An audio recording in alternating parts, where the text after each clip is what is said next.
വയനാട്ടിലെ ദുരിതബാധിതരെ സഹായിക്കാൻ ഖത്തറിലെ ഇന്ത്യൻ സമൂഹം കൈകോർക്കുന്നു.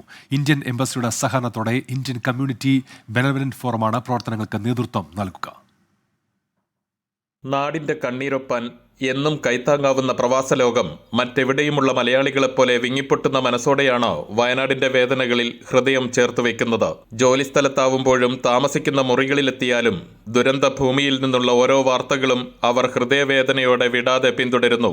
നാട്ടിലെത്തി സന്നദ്ധ പ്രവർത്തനങ്ങളിൽ പങ്കെടുക്കാൻ കഴിഞ്ഞില്ലെങ്കിലും എല്ലാം നഷ്ടപ്പെട്ട തങ്ങളുടെ കൂടപ്പിറപ്പുകളെ ചേർത്ത് പിടിക്കാൻ എന്തൊക്കെ ചെയ്യാനാവുമെന്ന ആലോചനകൾ പ്രവാസ ലോകത്തെ ഇന്ത്യൻ സംഘടനകൾക്കിടയിൽ സജീവമാണ്.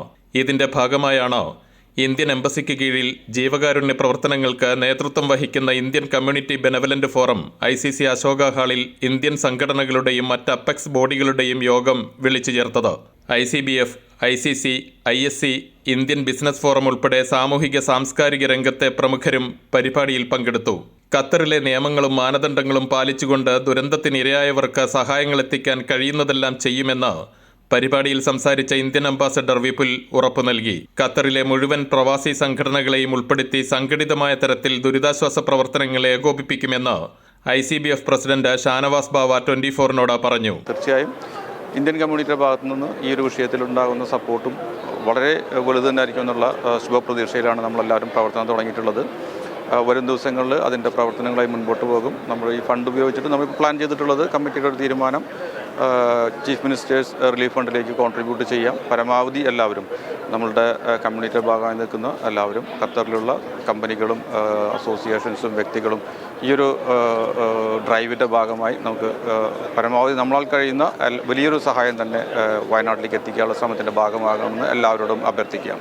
അതേസമയം രാഹുൽ ഗാന്ധി പ്രഖ്യാപിച്ച ഭവന നിർമ്മാണ പദ്ധതിയിലേക്ക് പരമാവധി വീടുകൾ നിർമ്മിച്ചു നൽകുമെന്ന് ഖത്തർ ഇൻകാസ് പ്രസിഡന്റ് ഹൈദർ ചുങ്കത്തറ പറഞ്ഞു. അതിൻ്റെ ഒരു ഭാഗമായി ഏതൊക്കെ രീതിയിൽ ജീവിതം തിരിച്ചു കിട്ടിയ ജനങ്ങളെ ചേർത്ത് പിടിക്കാമെന്നുള്ള ഒരു ചിന്തയിൽ ഞങ്ങൾ ആലോചനകൾക്കും മീറ്റിങ്ങുകൾക്കും ശേഷം ഞങ്ങൾ തീരുമാനിച്ചത് രാഹുൽ ഗാന്ധി പ്രഖ്യാപിച്ച 100-ൽ പരം വീടുകളിൻ്റെ ഭാഗമായി ഇൻകാസ് ഖത്തറിന് ചെയ്യാൻ പറ്റാവുന്ന അത്ര വീടുകളുമായി അതോട് സഹകരിക്കുക എന്നുള്ളതാണ് ഇൻകാസ് ഖത്തറിന്റെ തീരുമാനം. ISC president EP Abdul Rahman, ICC president Manikandan, Norka director CV Rappai തുടങ്ങിയവർ ചടങ്ങിൽ സംസാരിച്ചു. ഒറ്റ രാത്രി കൊണ്ട് ഇല്ലാതായിപ്പോയ ഒരു നാടിനെ ചേർത്ത് പിടിക്കാനുള്ള ശ്രമങ്ങളിൽ പങ്കാളികളാവുകയാണ് ഖത്തറിലെ ഇന്ത്യൻ സമൂഹവും. ഇതിന് ഖത്തർ ഭരണകൂടത്തിൻ്റെതടക്കം മുഴുവൻ ജനങ്ങളുടെയും പിന്തുണ ആവശ്യമുണ്ട്. ദോഹയിൽ നിന്നും അൻവർ പാലേരി, 24.